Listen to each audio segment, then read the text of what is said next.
Welcome back, guys. I want you to pay attention to this next one. The Emmy award-winning journalist Luke Russert is detailing his journey of grief and finding himself in his debut memoir titled Look for Me There. Luke was following in the footsteps of his news legend father, Tim Russert, and his journalist mother, Maureen Orth, of Vanity Fair, when he finally started to explore the path less traveled in his own life.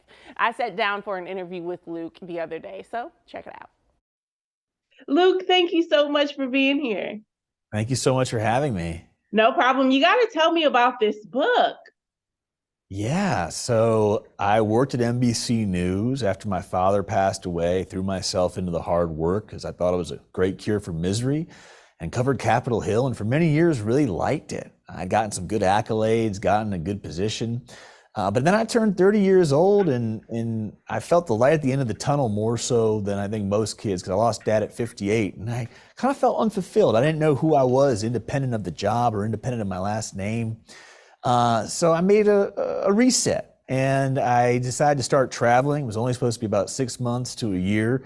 It ended up being a 3-year odyssey over 6 continents and 67 plus countries. And ultimately it was to try and answer some of the difficult questions about grief and self-identity and who I was. And I'm very fortunate to have been able to do it and get to a place of peace afterwards.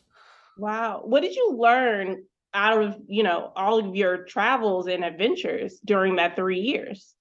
I think the one thing that travel teaches you more so than anything else is to be comfortable in uncertainty. Because when you're in a far-flung location, you don't know the language, you might not know the customs.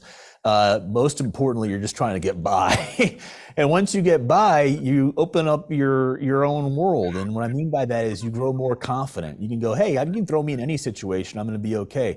For me, some of them that I talk about in the book is I went to 14,000 feet up in Bolivia where I thought I wasn't going to be able to breathe and ended up having a wonderful experience. I had deeply impactful moments in Africa, not only with the wildlife, but also being in far-flung parts of the globe that I never thought I would see and being so happy to be there. I had moments in Latin America with my mother traveling and getting to understand her as the role independent of mom. So all these things that the journey was able to give me, which ultimately made me a much more fulfilled and better person, nicer person, happier person.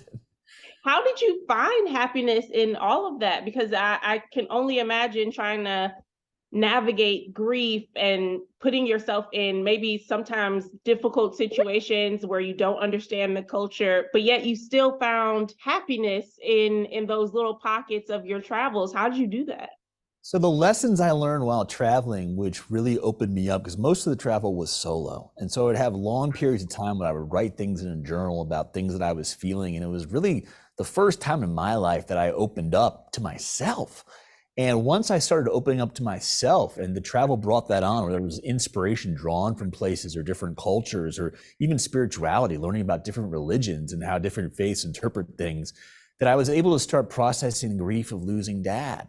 And what I came to realize is that grief is a really heavy weight. And it's something that a lot of us ignore for a long time. I certainly did. But I got to a place of understanding, which is that person who I love so much, my dad, who was my best friend, my guiding light, my North Star, the last thing in the world he would ever want is for me to be so full of pain and anguish. The memories about him should be happy. He would want my life to be meaningful and remember him, toast him, celebrate him, but you got to go live for you at some point. And I was able to eventually do that. It helped to see all these beautiful places in the world and to experience so much kindness in nature. But hey, we have a short time here. Might as well make the most of it.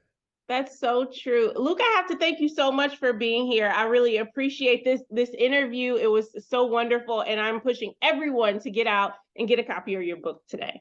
Thank you so much. And get out in that beautiful nature around Portland. It's stunning. Yes, absolutely.